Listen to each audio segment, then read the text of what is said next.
He's a human being. And you know when somebody is starting to cross you. You feel it. Especially if you're a real dude. You've been hanging around people for a really long time and you've been in business for a while. Let me tell you, ain't nobody shadier than New York business. New York business is as shady as your life will ever get. Let me tell you.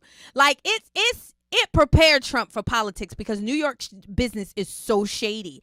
And so searching for the truth. It's your red pill, brown girl. Oh, when it just makes sense. Oh, it's your red pill, brown girl. And get into the truth. It's your red pill, brown girl. Yes. It's your red-pilled brown girl. Coming at you guys today. I told y'all yesterday that we were going to talk about our boy being in court. And like, okay, I'm really trying to deal with this as a mature adult, right? Because there's nothing that we can do. He's kind of in court.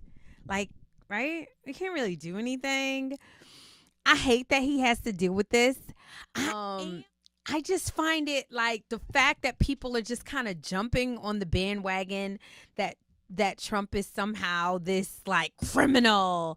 And you even see it in these like churches and stuff. They're talking about he has 91 felony count. Like, who really believes anything like with these felonies? This man is 77 years old, has lived a life that is so impeccable. Like, seriously, he has lived a life that a lot of us just would envy because of how well his life was lived. And y'all somehow want us to believe that he has 91 felonies. Like, really? Are we doing are we really that stupid? And I see it like in churches and people like talk about it and they're like, oh yeah, he's a criminal. Like, who actually believes that this man is a criminal? Who? Well, we found out that the people that were around him, just like the movies, the people who are supposed to be your friend, the people that's supposed to be looking out for you, like, are the ones that are the actual criminals. Micheal Cohen, he is a disgusting. I can't even, y'all, he makes me want to throw up in my mouth. Like, seriously. Like, Micheal Cohen is the worst. Like, in history, like, this man's legacy will be that he is just a snitch and a liar and a thief, a disloyal human being. Like, and y'all, to be that as a female is bad, but to be that as a man, like, you might as well kill yourself. I'm seriously, to be that as a dude, dishonest, disloyal, can't even sleep at night. Like, what are your children going to say about you? What are your grandchildren going to say about you? Like, you are disgusting. So come to find out, so they finished his testimony. I don't know what the prosecution was thinking of putting up this loser witness, but they put Micheal Cohen up, and everybody was talking about his testimony on Friday and last week. But the testimony today, surprisingly, you can't get really much on it. Nobody really wants to talk about the fact that this man is a thief. He is a thief and a liar. Like, and he like said it like flat out, like, this is what happened. You guys, I was sitting up there trying to research and find something where somebody reads the transcript of Micheal Cohen, and I could literally only find one video. It's almost like the media. Y'all already know how we feel about the media. The media they are trying to bury this because they know what it will mean in this case. Like, seriously. So I found these guys, and they're not politically where we at, but I actually think that it's funny because even people who are liberal are actually agreeing that this man is disgusting. Watch this. Through face. And by the way, the fact that he was never charged with larceny is important because stealing $60,000 through fraud, which would be larceny in New York State, is more serious of a crime than falsifying business records. More serious of a crime than falsifying business records. Also, just so everybody is 100% clear, I'm going to read you a direct transcript from the trial. So you stole from the Trump organization, right? Trump's lawyer asked Cohen. Yes, sir. That's what he said.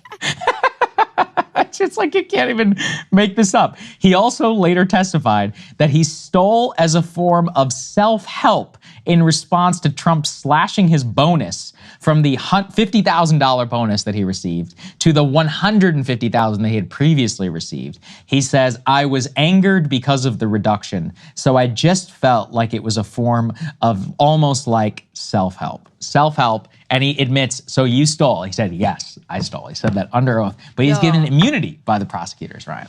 I looked it up. Yeah. Statute of limitations on grand larceny in New York is 5 years. Oh, okay. Y'all, oh my God. You cannot make this, you can't make this stuff up. Like you can, y'all, I'm trying. You cannot make this stuff up. Oh my God. Hey, my people on YouTube, Wounds, Angel Wings, my girl out there. Matthew, that's my hubby, y'all. So when you see him in the chats, that's my boo. That's my boo. Anyway, oh my God. Y'all, we can't make this up. We can't make this up. This is almost like a Fannie Willis story. Like, these people are so dishonest. They are, and they're in the irony of them trying to prove that Donald Trump, who has been a law-abiding citizen for 70-something years, is dishonest. The irony of this whole thing, he stole $60,000 from the Trump organization. And because, okay, so Michael Cohen actually went to jail for perjury. Like, so he perjured himself. So he was afraid to perjure himself again, obviously. And plus he was granted immunity. So I know everybody getting immunity except for Trump. Yes, exactly. So so he was granted immunity so he could tell the like honest to God truth. So he goes on the stand and they ask him, so you stole from President Trump? And he literally says, yes, I stole from my boss. I stole $60,000 from my employer. Like, first of all, you should be going to jail for that. Like, that is grand larceny. And then he goes on to say, well, I felt like I deserved it. So, okay, this is what I would like to say about the whole Michael Cohen thing, besides the fact that he's a disgusting human being. And I'll keep saying it, is when you have people, when you're a real person, like real, recognize real, right? You know, Trump is a real dude. Love him or hate him, that's a real, that's a real nigga. Like, nigga ain't got nothing to do with, like, skin color. Like, Trump is a real nigga. Like, he is. He from New York. He got a little, like, hood to him. Like, he's a real nigga.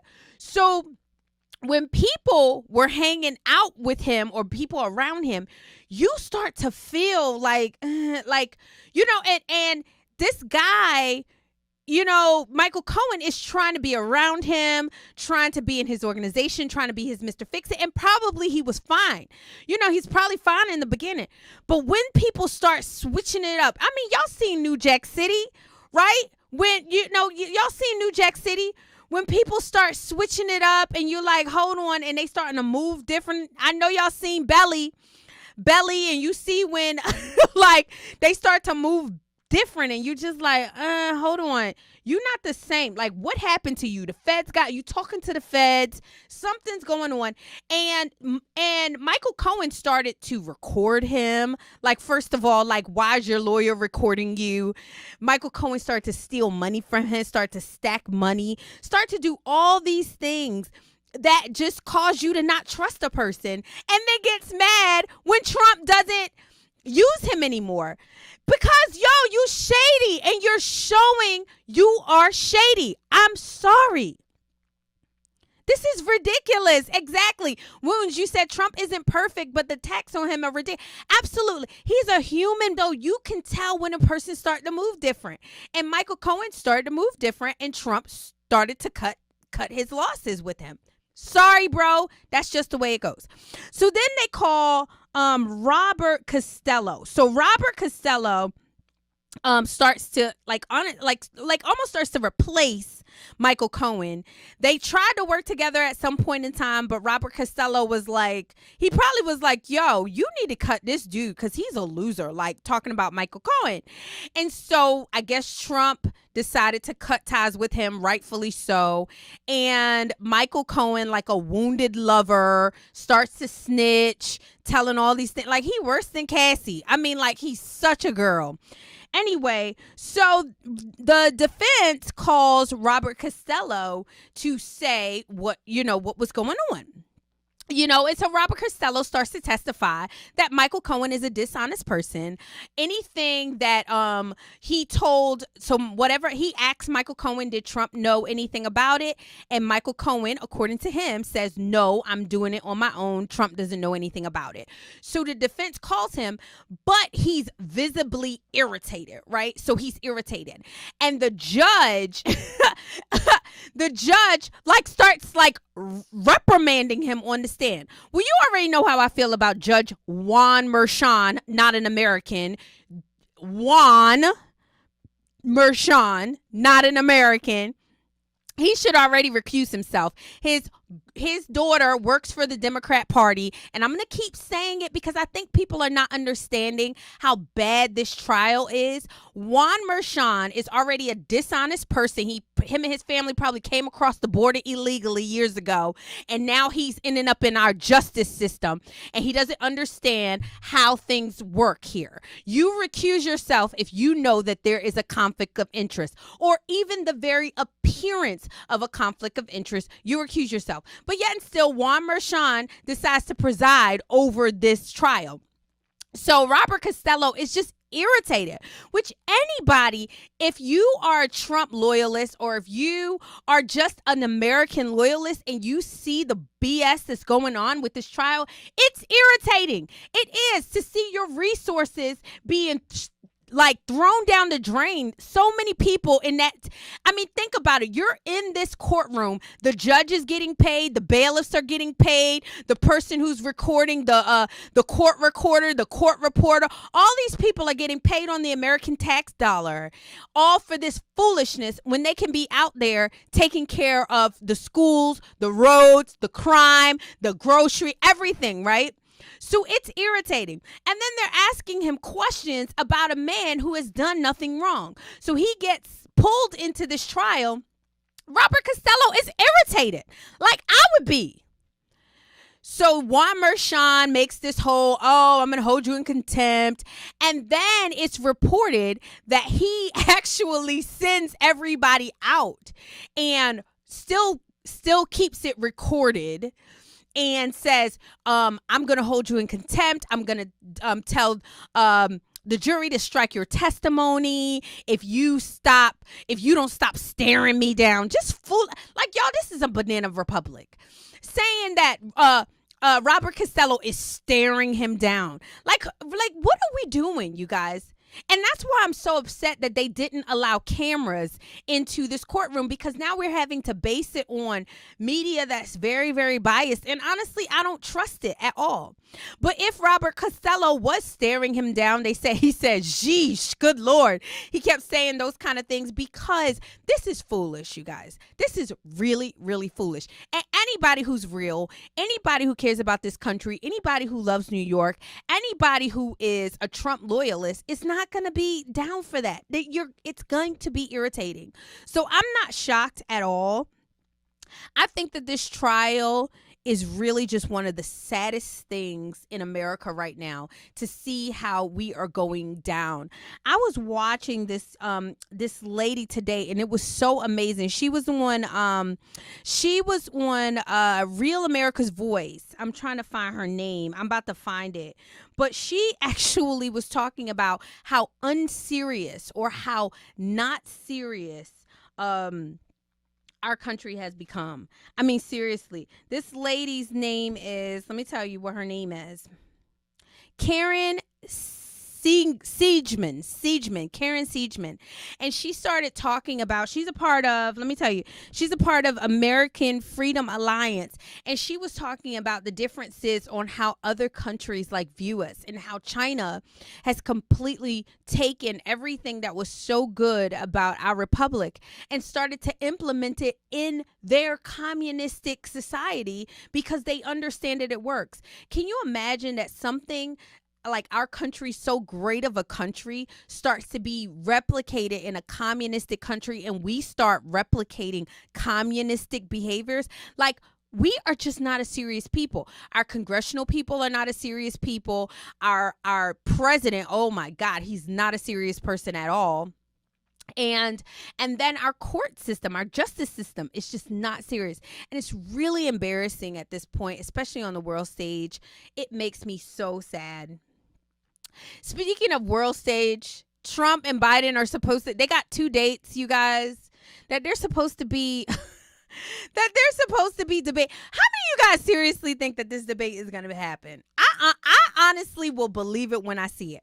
Trump should not debate this guy. Like first of all, Trump agreed that he's going to debate Biden, but Biden has to get a drug test.